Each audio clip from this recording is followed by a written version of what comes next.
Well, I've got one more. You want to take it with you. Well, good morning and welcome to Emerson Institute here at City of Light. I'm Reverend Dr. Paul Gretz. I'm the senior minister here at City of Light of Atlanta. We're located at 3125 Presidential Parkway in Atlanta, Georgia. It's great to have you with us for this class, and this is class number 2 on the basic principles of science of the mind. If you've not picked up your textbook to follow along with, we encourage you to do so. You can get it through Amazon.com. It is the Basic Principles of the Science of Mind by Frederick Bales. This is a great workbook. It is a fabulous introduction to science of the mind. It answers a lot of questions for a lot of people who are inquiring and wanting to know more about how does the power of thought work in our life and how can we ignite our faith life to take it to another level. How can we live the best life yet? Well, that's what this class is all about, and we're excited that you're with us to just dig into spiritual truth together. So to prepare, I'm going to invite you to take some deep breaths and to reset your vibrational frequency, to begin to think in a way that's just open and free of all the distractions of the day. So we're going to take 3 deep breaths. We're going to breathe in through our nose, hold for a brief moment, and then release through our mouth. As we do, just let out all that stress, anxiety, worry, anything that may be a distraction to the Spirit of God speaking to you today. Let's breathe together. Breathe in and release. Deep breath in and release. Deep breath in and release. And in this moment of silence, set your intention for that which you desire to transpire in your life during this time that we share together. What would you like to experience?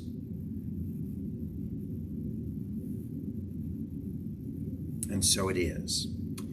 Well, I hope you've been reading along in the workbook. If you have not, I hope you have a set of notes that have been sent out to you.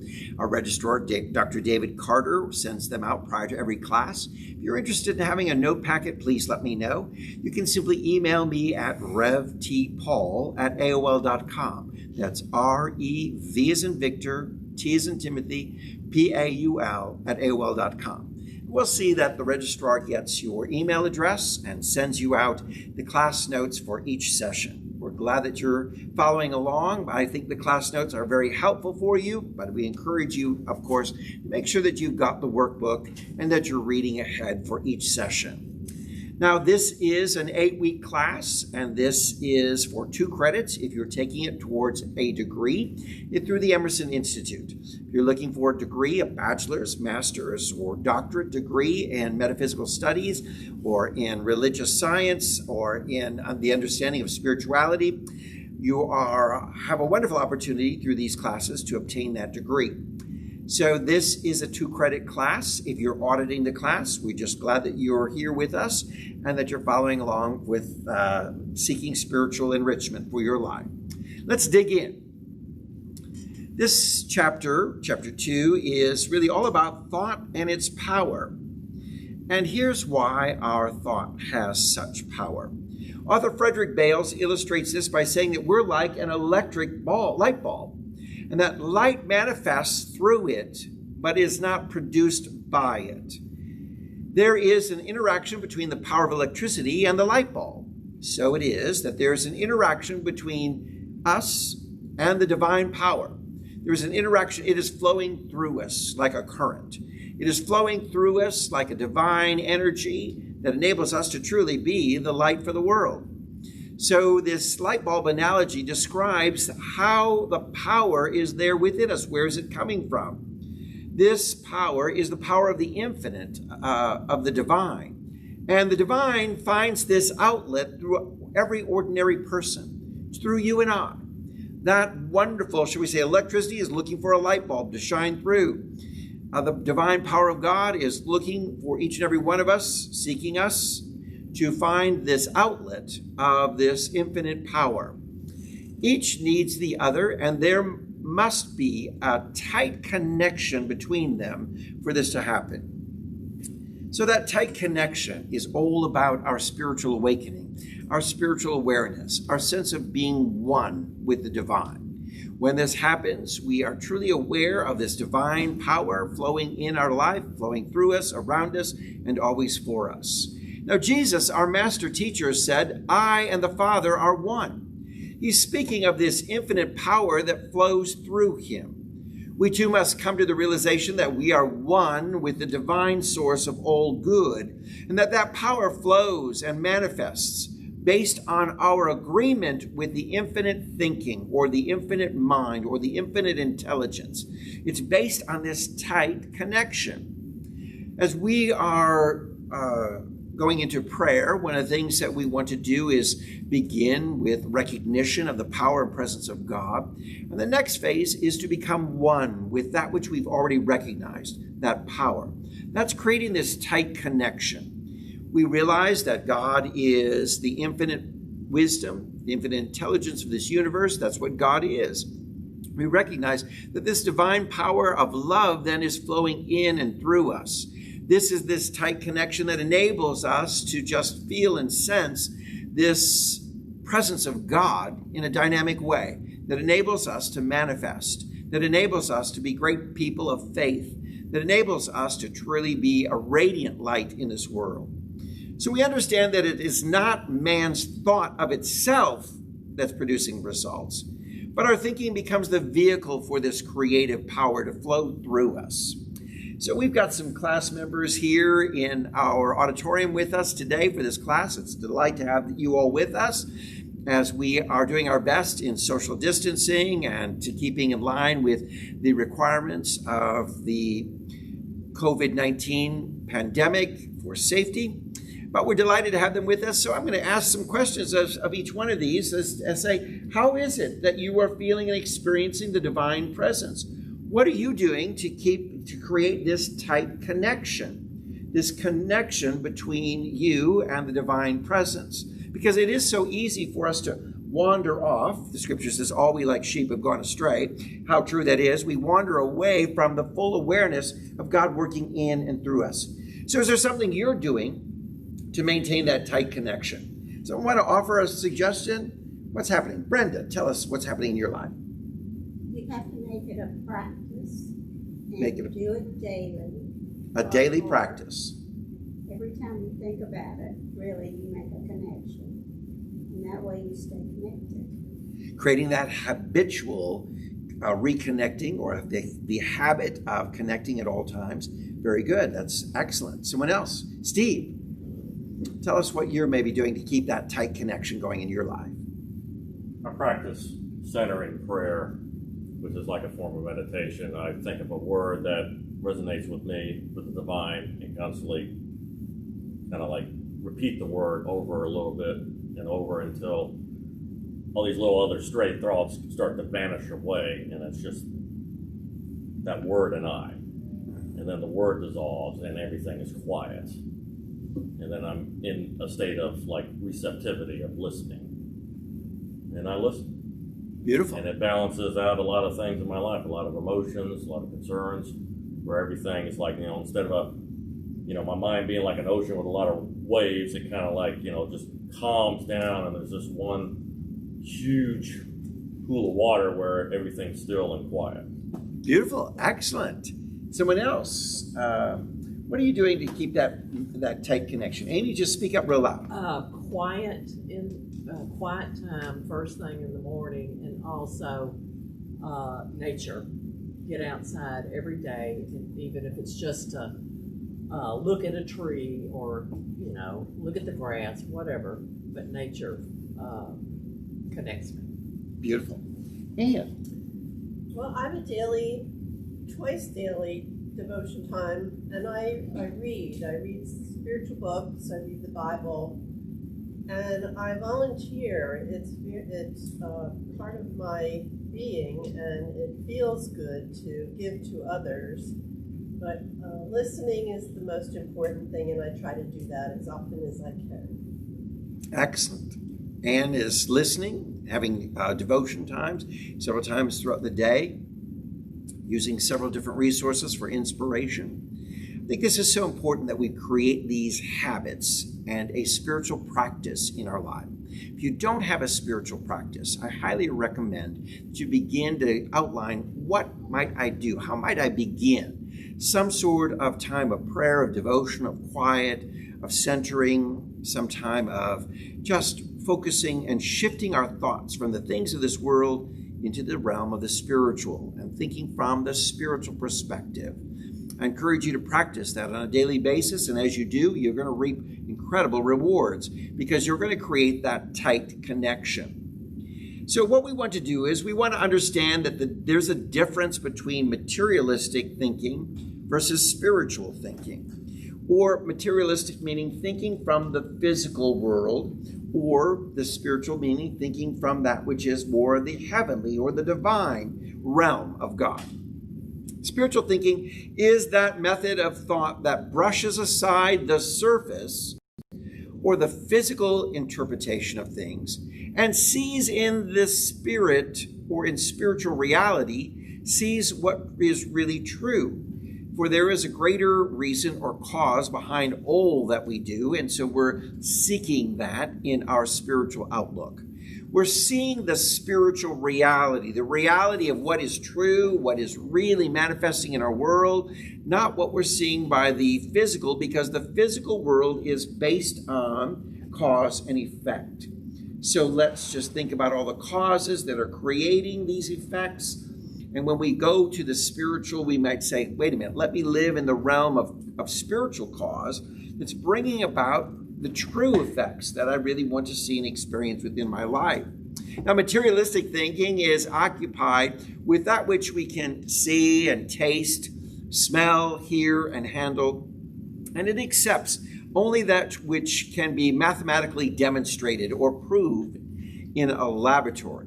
So an example would be materialistic thinking believes in the surgeon's knife, but not the spiritual union with the source of all healing. So again, materialistic or thinking from the physical world is thinking of that which is full of limitation. Thinking from the spiritual is thinking from the unlimited. In God, all things are possible. In our physical world, well, there's lots of limitation. So we need to understand that thoughts then become things. That man's inner world of thought is translated into his outer world of things. The higher quality of the thoughts that are focused on recognition of the divine source and being one with that source, those higher thoughts, then there's going to bring about a higher manifestation. I can't emphasize enough how to raise our thinking, our vibration, our consciousness, our thought life. We do so through the power of recognition. By beginning first to think, wait a minute, what do I know about the divine power and presence in my life? What am I recognizing? I recognize that with God, all things are possible. That might be one great key phrase or thought in the power of recognition. I realize that there's just one power, not two. One power, and that one power is working in me and through me.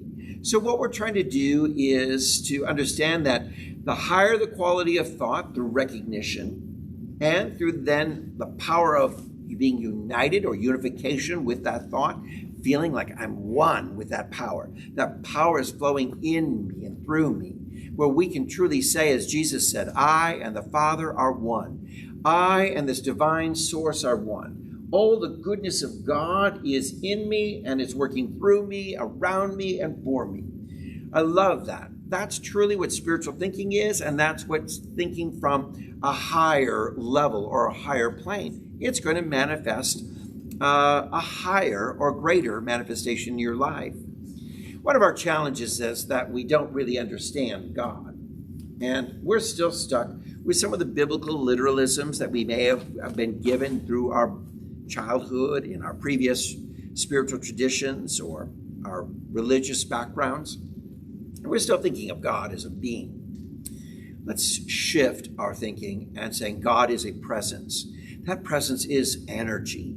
This wonderful energy of divine love, that we feel in us and through us. This wonderful energy of compassion and grace, and wonderful energy of seeing the world from a very positive perspective. All this good is there. This is the energy that we want to embrace when we're thinking of God. So we see God really by seeing God's handiwork. Well, we often say, you are the revelation of God. We sing a chorus here at City of Light, you are the face of God. And we think about that. Well, you are the revelation. This is how we see God. We see God in one another. We see God in God's handiwork all around us. We see God in nature. And we begin to contemplate all this wondrous working and this collaboration that everything in our world is fitting in together. This helps us to understand who and what God is. So let me introduce you to God. God is the divine source of all good. And here's what we would know about God. God is order. Order seems to be one of the first laws of the universe, as we see things falling into an orderly manner and an orderly collaboration, working together in an orderly fashion. If you want to know anything about the divine presence of God, is that everything that is of God is moving in an orderly fashion. Secondly, God is harmony. Things around us move in unity with one another. We think about how the universe is all collaborating. And yes, there's order, and that order is bringing about a harmony, a synchronicity, a working together, a collaboration. All these wonderful terms truly describe what we're seeing in this universe around us, and that's truly describing for us what God is. That God is this wonderful sense of all is in sync. Everything is working in order. Everything is working in harmony. God is unity. So we think about nature. We think about the wonderful collaboration and harmony of how the cycles of life and the food chain, everything, how it works in collaboration with each other. How the trees take care of humanity, cleaning the air, and how the soil nurtures the trees, and on goes. We think about the rain falling that nurtures the soil, and this wonderful cycles of connection, everything working together in harmony. God is power, and there's a power that keeps this universe on their courses. Aren't you ever amazed that the planets haven't kind of gone off course? Aren't you amazed that we walk on this round ball and don't fall off? That there's some sort of power in this universe.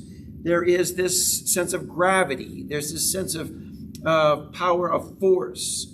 And the planets are all in rotation in a powerful force. Everything is collaborating and working together. This power enables us to do all things. Now we understand that God is also wisdom.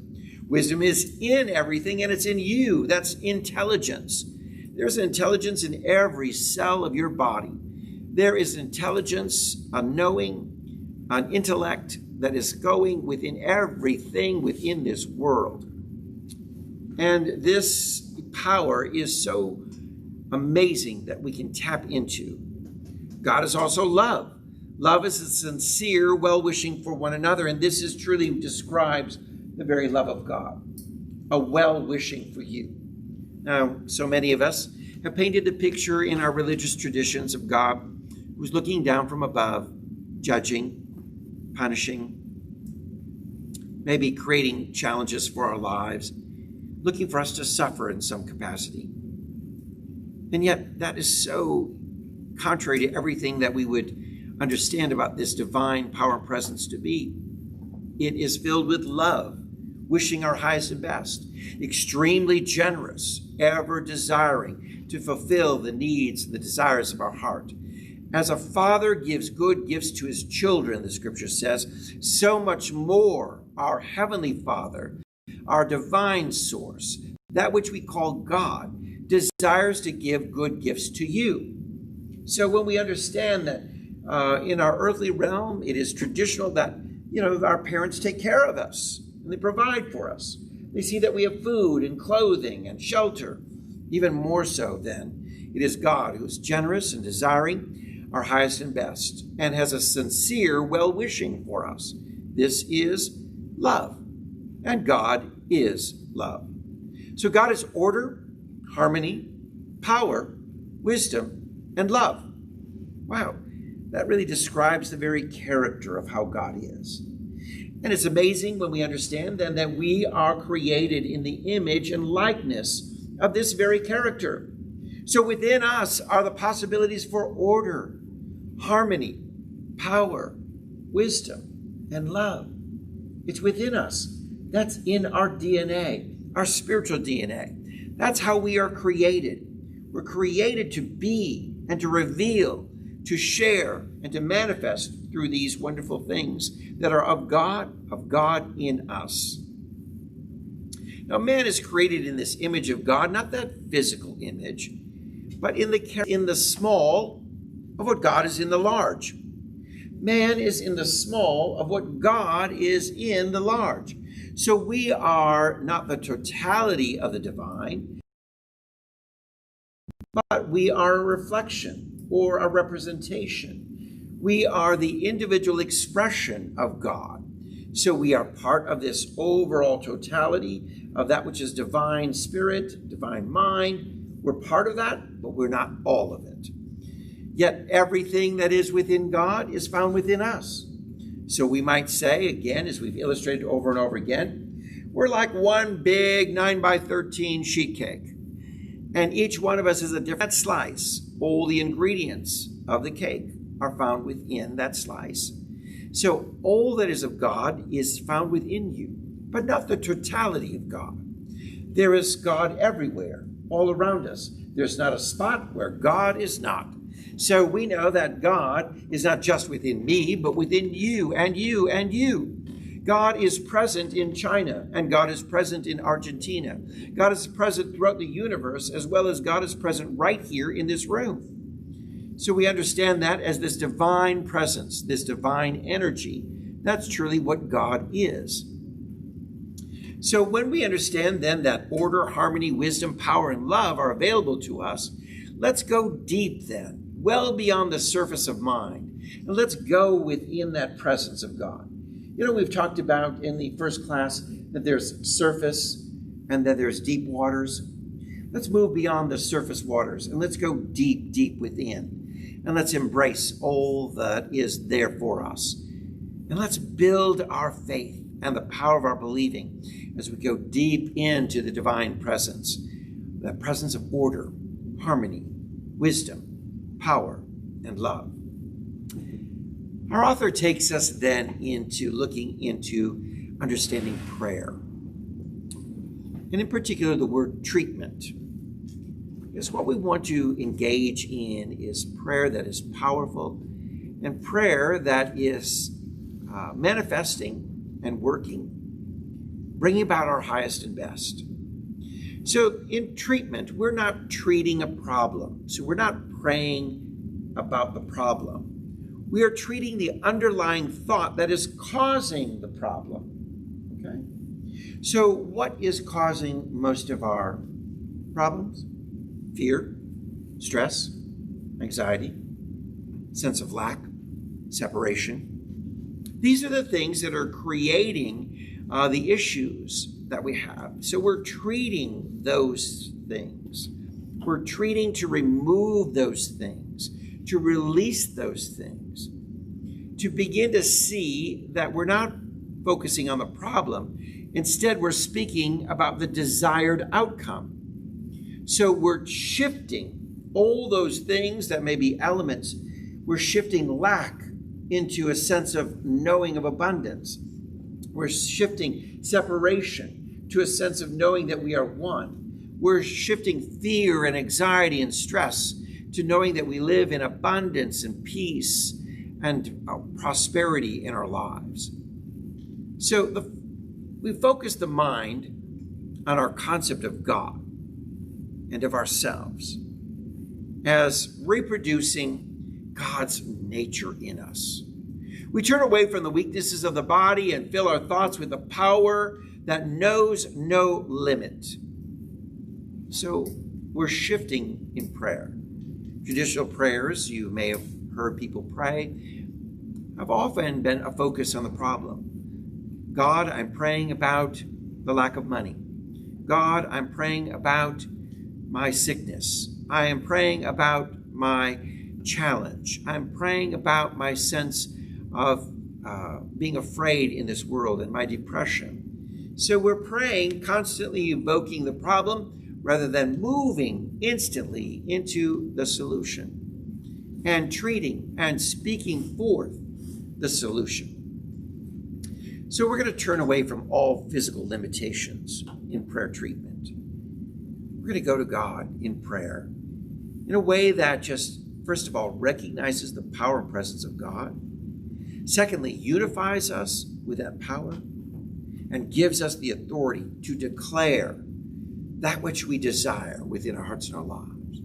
Then in great gratitude, to just feel and sense the accomplishment of that prayer. It is done. It is so. And then just to release all that has been spoken into the universe, knowing that the universe is eager and ready, generous and loving to provide and to manifest for us. And then we close with, and so it is. Amen. It's done. When we're treating for our prosperity, one of the keys that we have to realize is that we've got to stop focusing on what we don't have.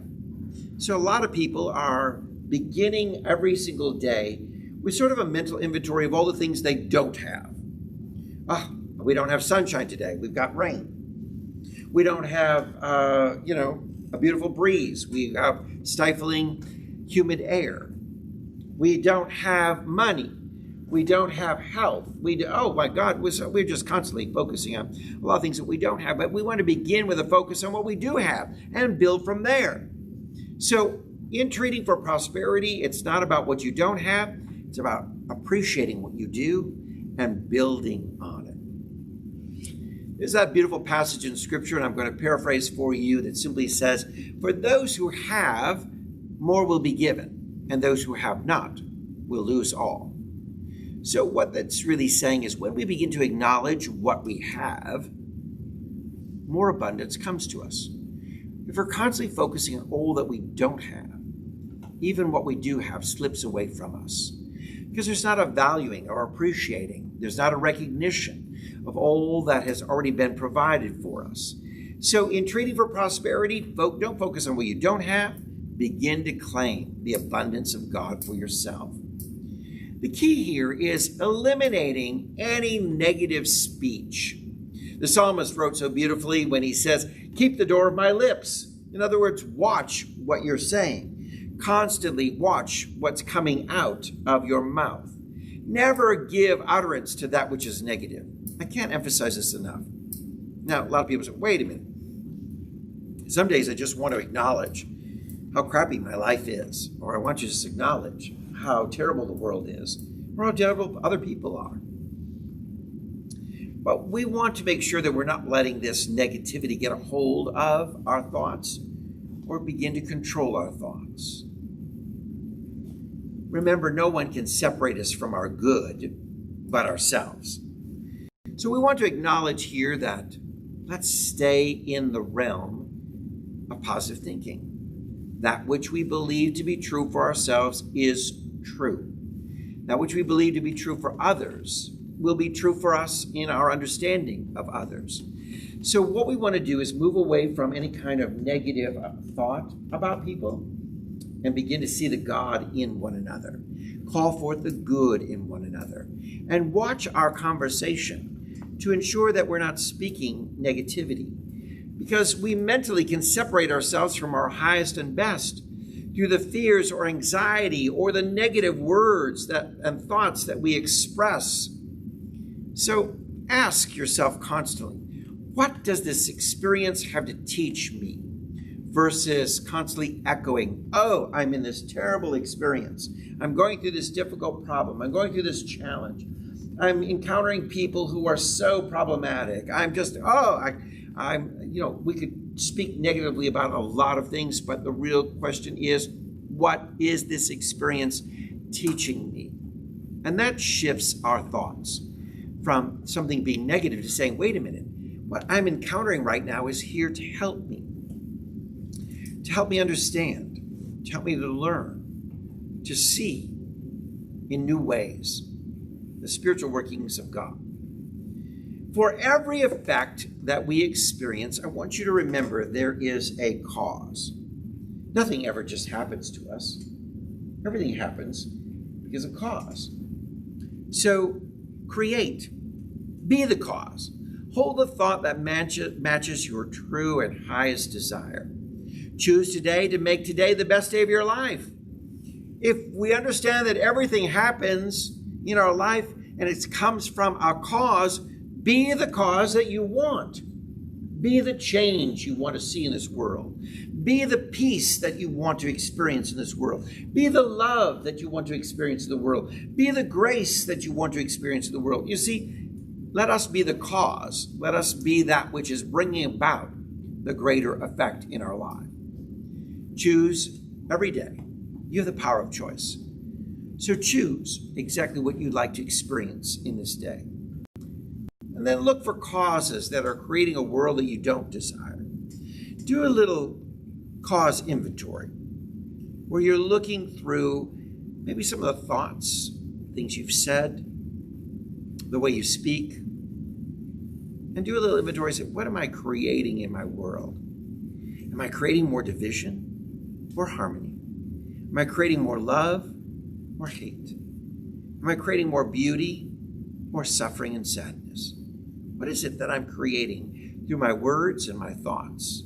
So let's just do a little inventory and make sure that we're choosing. Looking for those things that maybe we want to weed out of the garden of our thoughts. So these things don't keep repeating. So they don't happen over and over and over again. What we want to do is look and examine what is happening within my life and what am I doing that may be the cause of what's transpiring. So in that journey, we encourage you to create some new mental habits. The deeper mind can be taught a habit of positive thinking, some optimism versus skepticism. It begins with our speech. Never say anything about others or yourself that you do not want to be realized in yourself. Wow.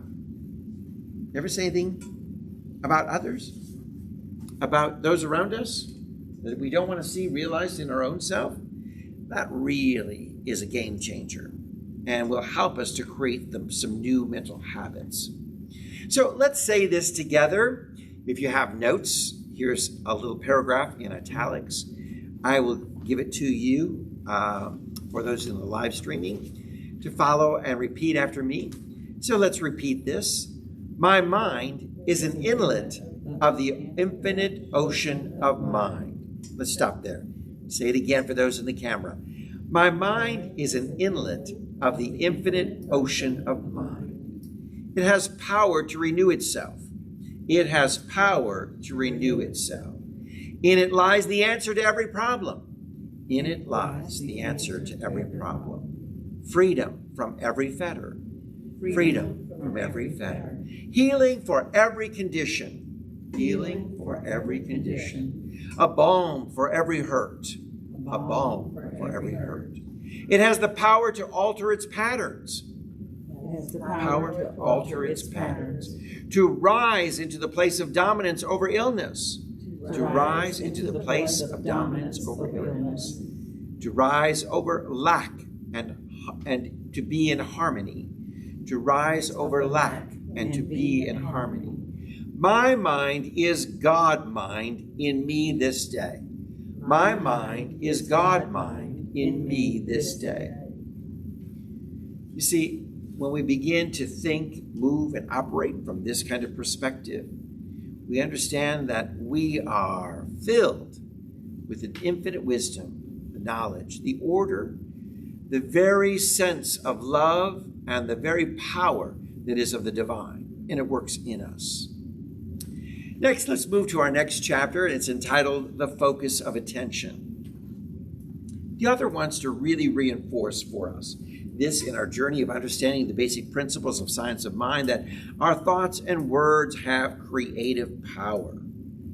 People who light up a room do so because of the energy that flows through their life, the energy of that person. Ever experience those people who come into your presence into the room or into a space, and they just light up the room. It's that wonderful energy. And there are energy vampires in our world as well.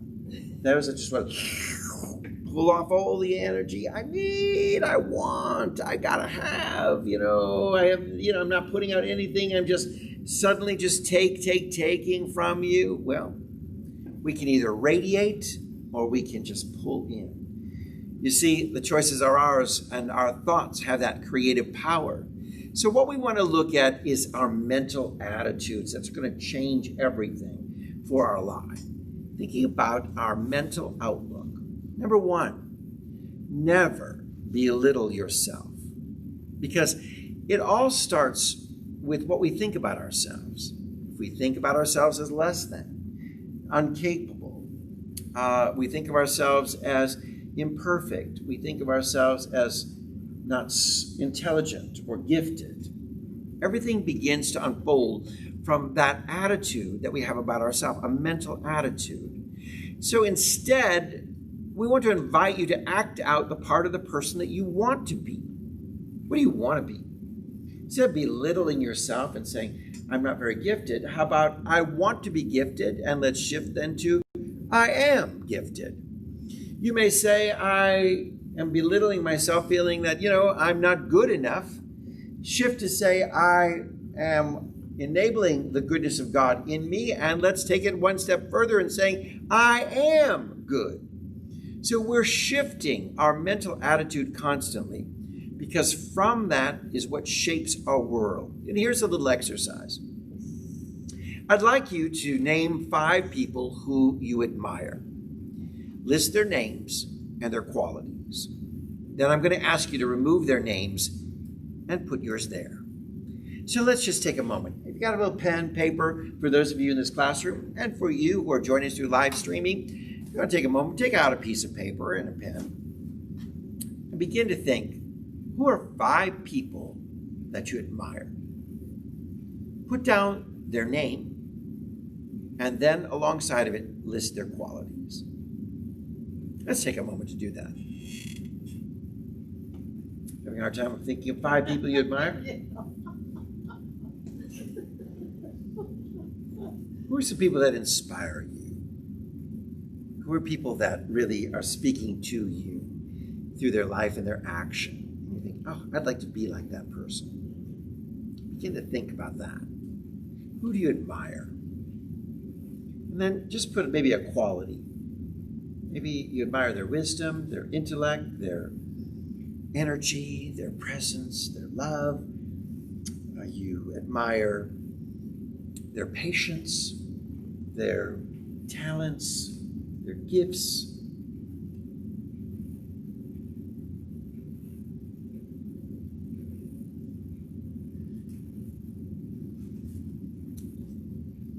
Everyone got at least 3? Yes. Let's start with that. We'll go with your first 3. How's that? Let's go around. Who'd like to go first? I will. Amy, okay? Okay. My dad, Your dad. my brother, you. And what are the qualities that you see in your dad, your brother, and Dr. Paul? For Dad was making something out of nothing. Coming from hard scrabble to success through hard work. My brother was his sense of humor and the fact that he did things for other people and didn't tell anybody. Nobody knew about it. Usually told, like some of the things I'm still finding out. Kindnesses to other people. And you for your wonderful teaching abilities and your I don't want to say admonitions, but your reminders to think in a positive way. And my dad thought in a positive way. Something bad happened, he would say, things will work out. He had a positive outlook no matter how dire the situation was.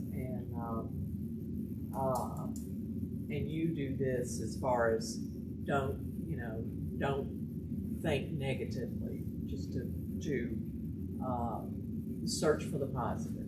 I've learned a lot from you. Oh, well, thank you very much. I appreciate that. So what we want you to do is put your name by all those attributes.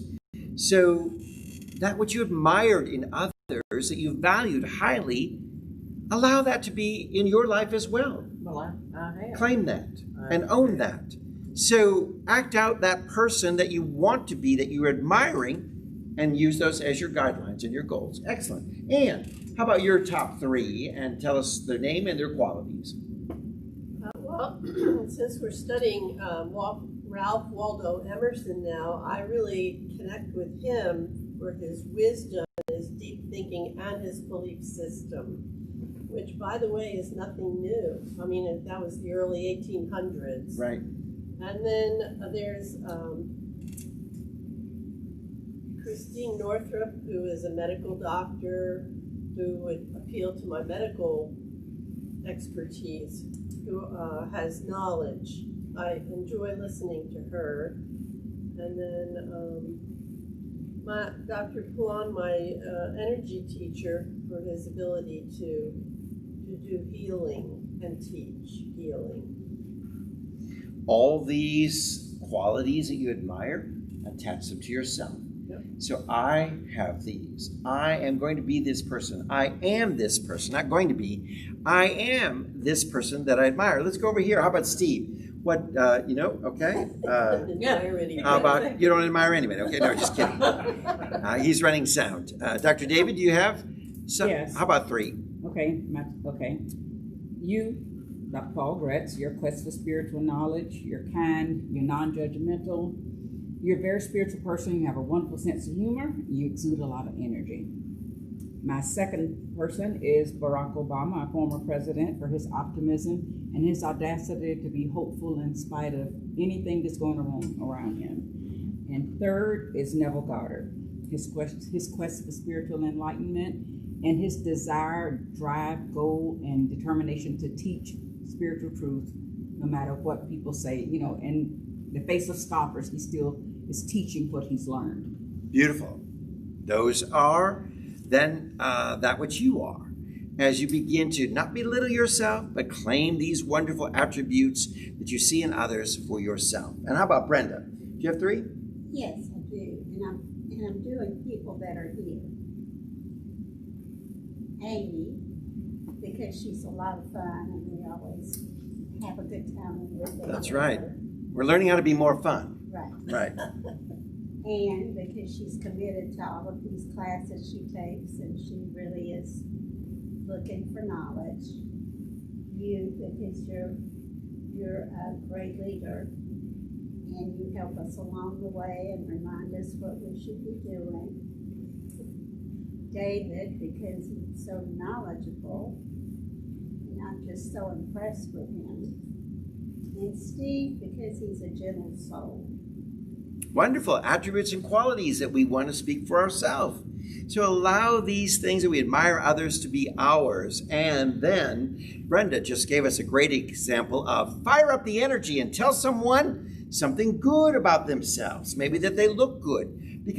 Or that they are smart, or you appreciate their gifts or their talents. So offer this wonderful words of kindness, because what happens when we do? We're lifting up the energy, the vibrational frequency of one another in the world around us. We're firing up the energy, and it increases the energy when we share something kind and thoughtful, uplifting, and complimentary to one another. So certainly to all these wonderful people that you've spoken of, you're speaking this high understanding, or show your views of them, and admiring their qualities. If you could say them to face to people, how wonderful that is, because I don't think we tell one another enough. Speak of the good that we see in each other. And I think that needs to be an exercise that we are all about, raising up the energy within. And my dad used to say, it takes one to know one. And that's what we're talking about. But we're going to look at it positively, spiritually, in a positive sense. Right? Is that what you're saying? Yes. So what we want to do is make sure that we are being part of this mental attitude of love and grace and kindness, and that we're giving that love and grace and kindness to ourselves. Don't belittle yourself. Act out the kind of person that you admire or that you would like to be. Turn away from those past failures. Oh, let me tell you, this could be one of the greatest things that you can do, is to let go of past failures. Stop weaving them into the fabric of your life. You know that illustration of the loom that we had in the previous chapter? That the weaver works this loom and he adds different threads and chooses the colors of the threads he would like to weave into as he weaves a garment or weaving a rug or whatever it may be. So stop weaving those failures from the past. Just let them go. And instead, turn to past successes, no matter how small. Recall the times when you have made the right decisions in your life and celebrate them. Can you think of some times right offhand? Everyone just hold in mind, what moment would you think of that you made a right decision? Coming here to class. You all made the right decision. All right. So celebrate that. And for those of you joining us live streaming, you made the right decision to be with us today. We understand that, wow, we can build on our successes as well and allow them to be the foundation of even greater things to come. Let's also remember that life pays us what we ask. Life is never unfair to us. And people, what do you mean life is never unfair to us? Because if we understand that there's infinite possibilities for our lives, what are we asking for? What are we speaking of? What are we claiming? You see, we're the only ones that are unfair to ourselves because ours is the choice. We have the choice to say, I choose peace, or I'm going to say, I don't choose peace, and I'm just going to live in all this chaos and fear and anxiety and stress and the world that we live in. Or I can choose love.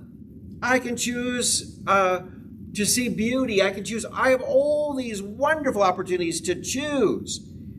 And I can say, if I ask, the Spirit, the universe is there to provide. So if I'm asking for peace, if I'm asking for love, if I'm asking for grace, if I'm asking for prosperity, if I'm asking for success, if I'm asking for just joy and laughter and having fun, if I'm asking for fun, you know what? The universe is going to give you fun. I'm going to tell you this. When's the last time you asked for some fun? How about that? You know, a lot of us right now, during this pandemic, we're, kind of shut in our homes, and we're thinking, oh, so many people I talk to are feeling depressed and sad and claustrophobic and all these kind of terms that they're using. And I'm going to say, well, did you ask for fun? Well, what do you mean ask for fun? Ask for something and see what creative, fun things may come your way to make your life enjoyable. I don't know that you hear this enough, but did you know that your life was meant to be enjoyed? Now I grew up in preacher's kids environment, kind of with the idea that, well, life wasn't necessarily meant to be enjoyed, but just meant to be lived in service, lived, and if there was suffering, well, that was part of it. Lived in difficulty, that was part of the challenge you were called to work through, but never was it like, hey, have some fun. Fun? No, that could be the tool of the devil. That may lead you astray, but oh, let me tell you how healthy and wonderful it is to have some good laughter. Just to sit and laugh with one another. Get on the phone, call someone, watch a comedy show, Google some comedians on the internet and just have a good time laughing. Let that laughter, have some fun. Do some things that are fun in your home, hobbies, creative outlets. Pick up a hobby right now, and maybe something that you enjoy. Some people really enjoy putting together puzzles. My father loved that. It was fun for him. He loved to see how fast he could accomplish the goal of putting together some of these, 3,000-piece puzzles and spread them out. He found joy in them, self-satisfaction in each discovery of pieces fitting together so perfectly. So, what is fun for you? Let me tell you this. Life pays us what we ask. Have you asked for success? Have you asked of prosperity? Have you asked of abundance? Have you asked for peace? Have you asked for, and here again, wow, I didn't think about asking. And that asking is in the form of a spoken affirmation that says, I am fun, or I am having fun, or I'm experiencing fun, or I am prosperous and I'm experiencing prosperity. I'm experiencing blessing. I am successful and I'm experiencing success. Because if we're not proclaiming, if we're not asking for it, we're not getting it. Because life pays us what we ask. So here's the spiritual principle that we want to understand. Power flows to the focus of our attention. Whatever you place your attention on, that's where your power is going. So let me tell you this. Some people put their attention on the pandemic, and all their focus is there. And all their power is going to the worry, the fear, the stress that they're having about this. I found great words of comfort where last night the director of the CDC said, if you want to know something that's going to really be salvation for you in this time, that's really going to help you, expressing that the mask is going to be just as good as the vaccine. Wow, really? From the CDC. He said, wearing the mask is just as good as having a vaccine. Well, let's just all put our mask on and stop worrying. Some people are saying, I'm not ready to take the vaccine, or I'm fearful, or I'm not taking a vaccine. Then just wear the mask. How wonderful this is. It just begins to shift our attention from, I'm afraid, I can't, it's impossible, it's not going to work. Put the mask on. Put the mask on. Put your attention where you want it to go. And that's like, I'm just going to wear the mask and release all fear and anxiety and stress over this thing. I'm not going to be stressing like, how soon is the vaccine coming? Because you're worrying about the vaccine coming and you probably ain't going to take it anyway. So just shift your attention. Shift your attention. Put your focus on something you really want your focus to be. Man's mind is like a funnel. And what we give attention to, we give power to. It's kind of like a funnel that, we're focusing on this. We put all our attention to it. We're giving our power to it. Are you giving your power to fear? Are you giving your power to worry? Are you giving your power to depression? Are you giving your power to sadness? Where are you putting your power? Because whatever you're focused on, that's where your attention goes. Focus on the highest and the best of others then. Yes, Amy. I think it's so important for me, and I do this many times a day, which is to focus on what a strong immune system I have, and that there's nothing that can penetrate my system to harm me. I love that. And I think it really does get down to your deeper mind. It is said enough and thought about enough, and it's not some voodoo hoodoo. It is a real thing, which is to it just saying it aloud and thinking about it, even if you have to visualize a force field around you, it boosts your system. It gives you power instead of because that's where your attention is. Yes. Get the virus, and what if I touch the door, and all this crazy, off the hook fear that is pounded into all of us every day, looking at the news and whatnot. Banish it. Be sensible. Wear a mask, wash your hands. The end.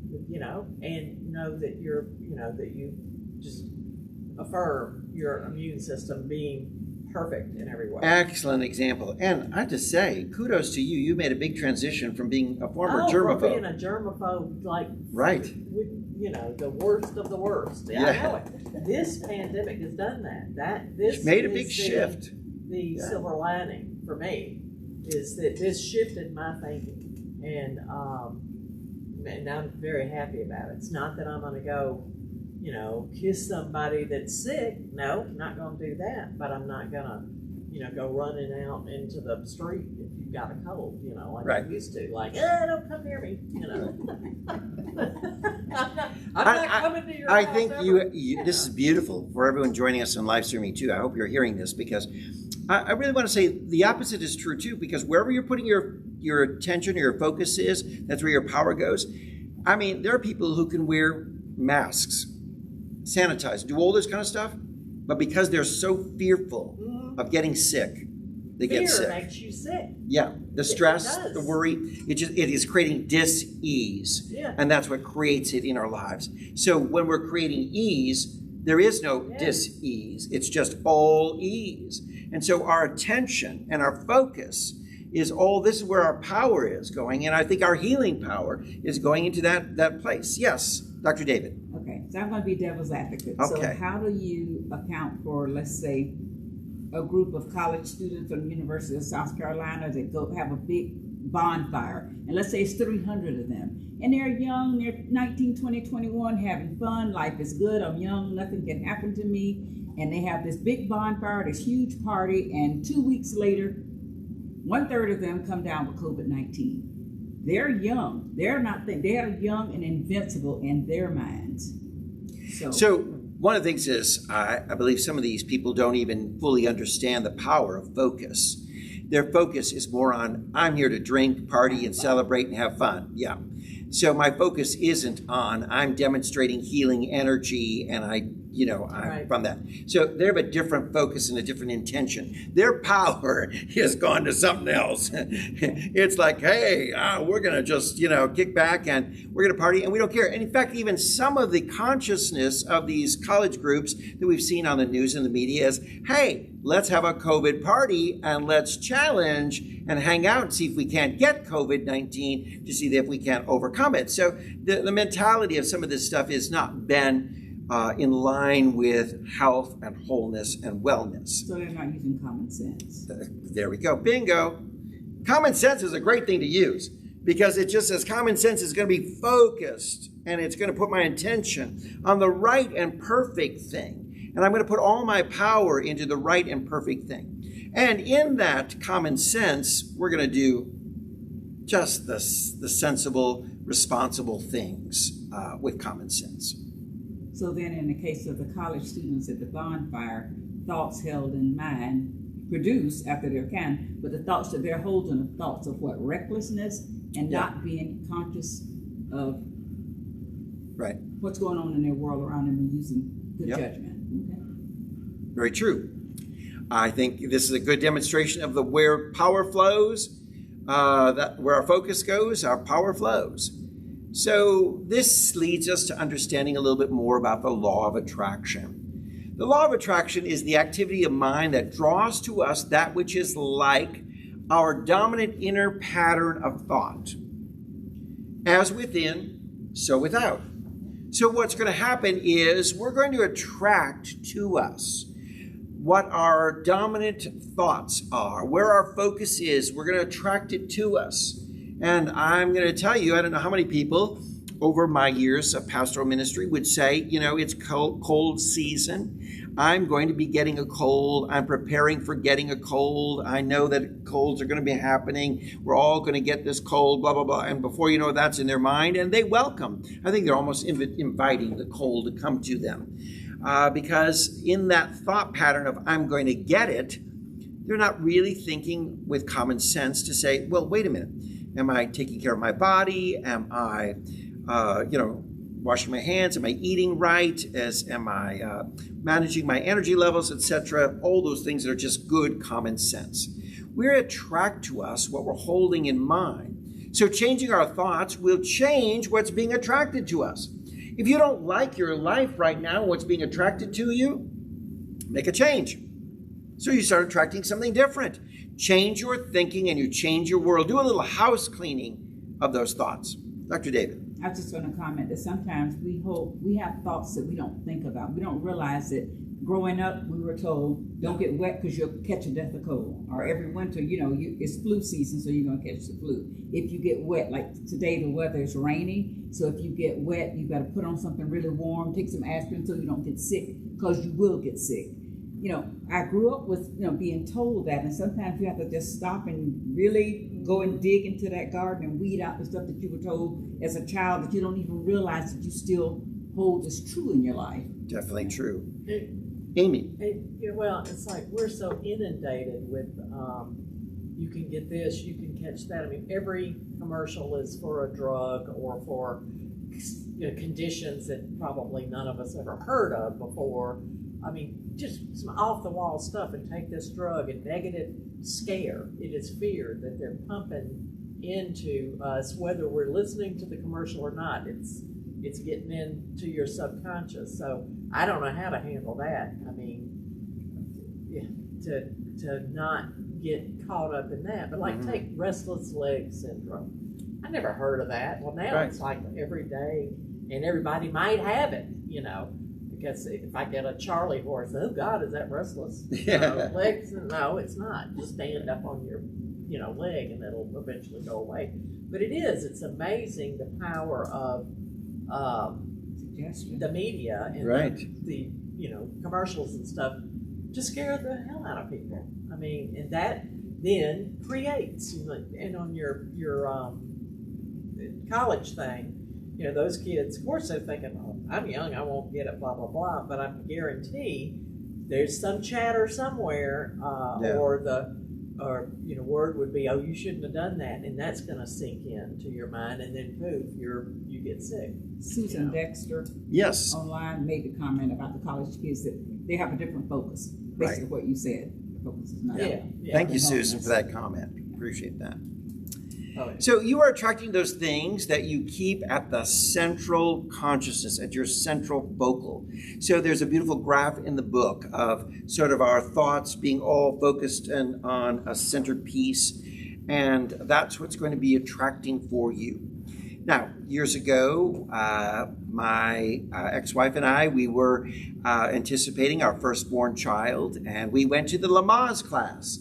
And the Lamaze class encouraged us to have a focal point to bring into the birthing room. And that focal point for us that we chose was this sweet little teddy bear.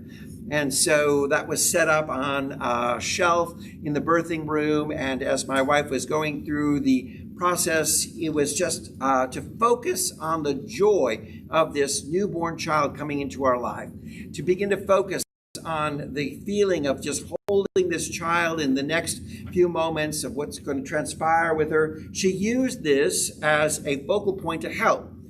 Did it help a lot? I mean, there was a lot of pain and screaming, but it did not help with the pain necessarily for her, but it gave her the sense of that there's a purpose and accomplishment. And when I go through this, there's going to be this beautiful child in our life.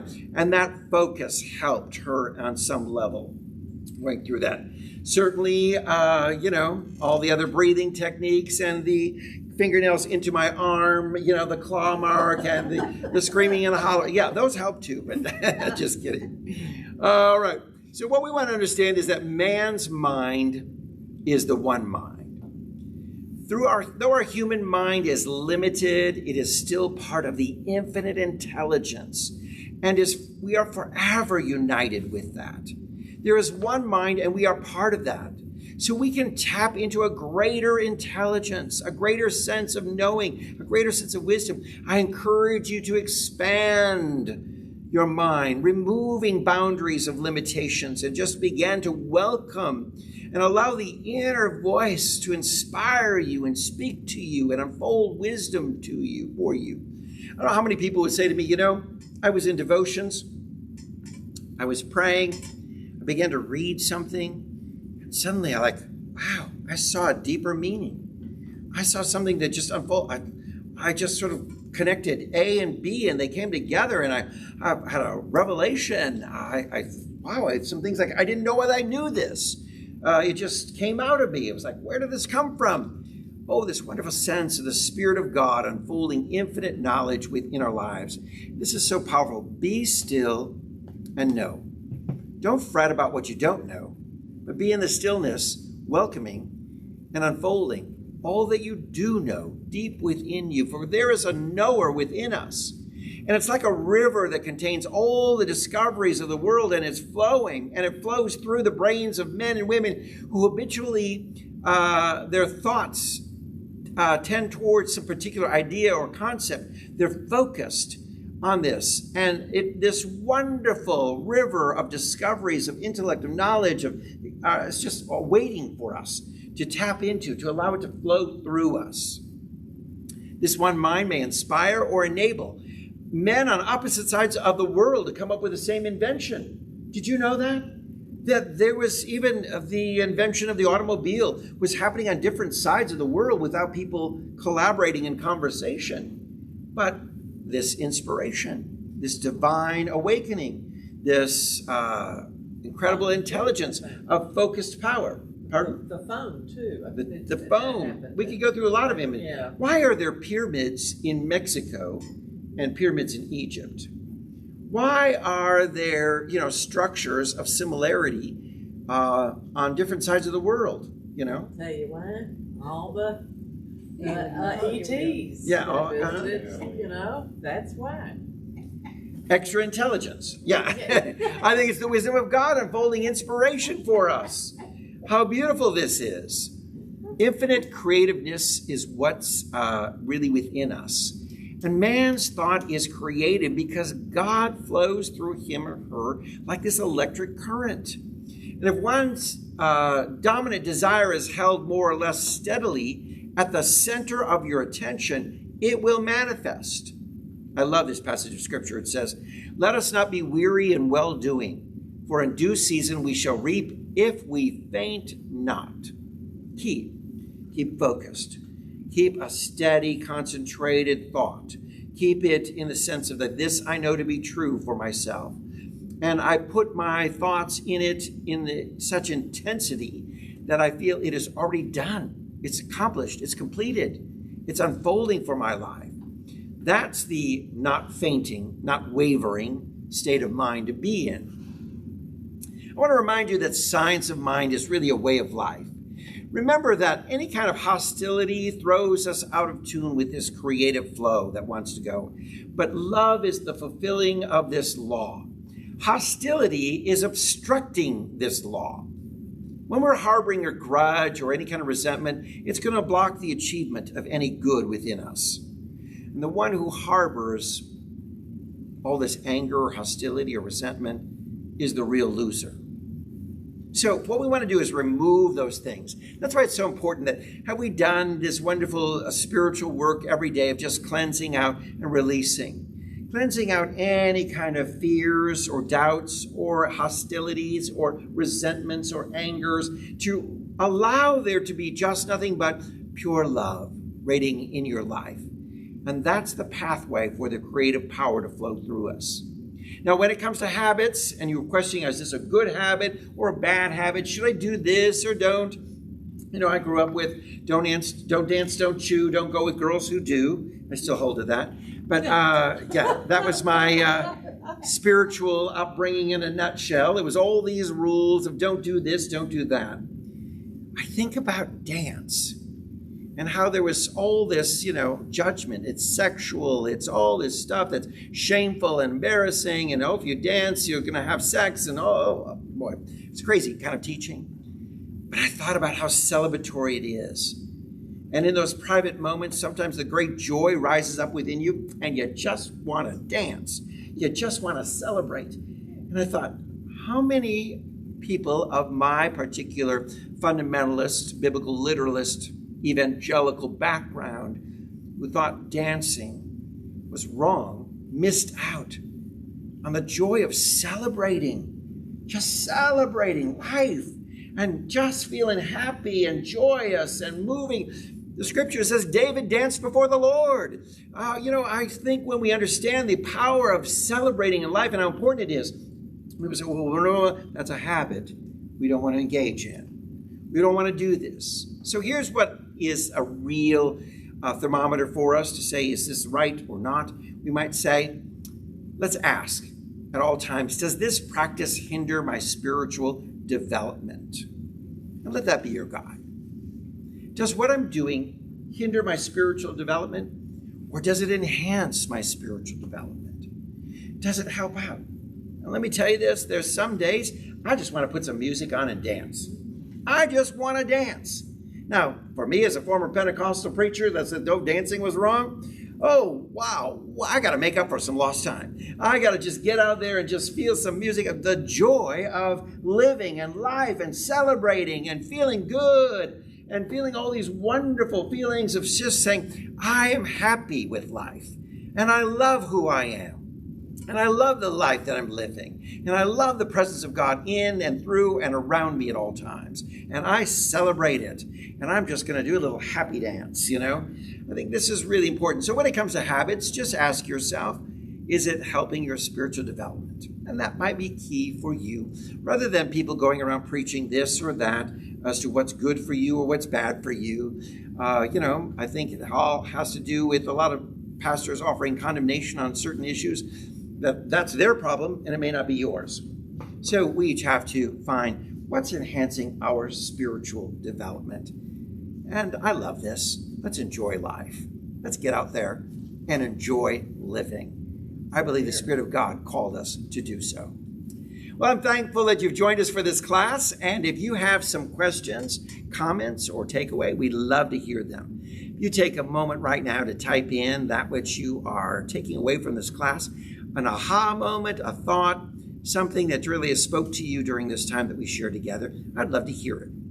So we're going to go around our class and allow our students who are present in the room to just share what has spoken to them from this session, while you get a chance to type in what has spoken to you. Love to hear from all of our students. Thank you. So let's go around. Let's start here with Ann. Well, I think when we sign off of Facebook, we ought to dance. All right. Ann says we ought to dance when we sign off. So maybe we'll do that. We'll just put a little music on and celebrate some good life. All right. Amy. With the 2 chapters, I really liked I really understood well the surface mind and the deeper mind. Yes. As opposed to the subjective and objective, which I struggled with in other classes. But it also occurred to me, you said something about God. God is a presence. That is a good way to put it. God is a presence, and such as gravity is a presence, and such as instinct is a presence. You can't see it, touch it, whatever, but you certainly see the fruits of it. Right. Also, back to the surface mind, deeper mind, when it was reading about electricity or whatever, or piano playing, or that might have just been in my own mind, but like typing, learning to type, where you do things in a repetitive manner, and then it's in there, and it comes from your surface mind to the deeper mind, and you can always pull it up or play a piano. That's just proof of the power of the deeper mind and the existence of the deeper mind. To me, it's proof right there. So. This is a great example too, because sometimes a term we get stuck on, and conscious and subconscious, subjective, and all these words, but surface and deeper seem to just Sometimes it just takes different terms for us to go, oh, now I get it, because some authors write from a different perspective, and finding the right word that just go, oh, the light went on. That's great. All right, let's go over here, Brenda. What's your takeaway from our class today? Our life can be exactly what we want it to be. We decide what we want it to be, and then we can focus on it.